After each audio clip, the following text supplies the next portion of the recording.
I'm making a potato dish in my crock pot.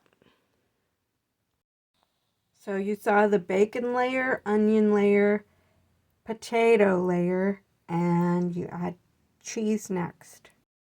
Mild cheddar. And you do it again. Bacon, onion, potato, cheddar.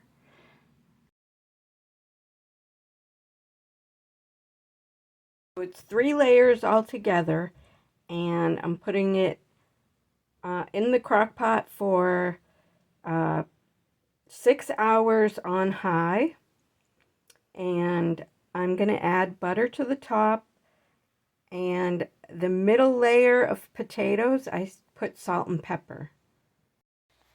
So this recipe says you can cook it on low for 10 to 12 hours or on high for 3 to 4. So I switched it to high, and I'm going to have my roast, and going to make some gravy and these potatoes for dinner, an early dinner, I guess, or I could warm it up later.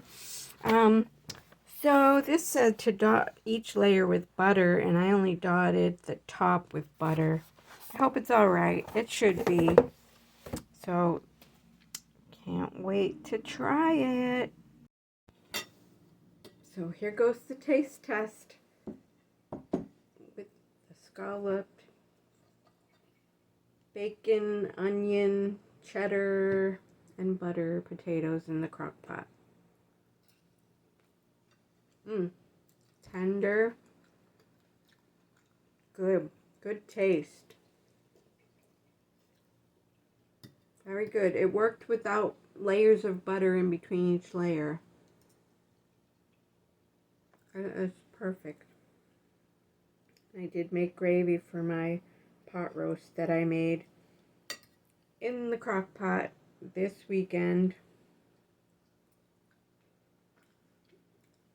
Melts in your mouth. It falls apart. You can't beat crock pot meat because it's so tender. Like, subscribe.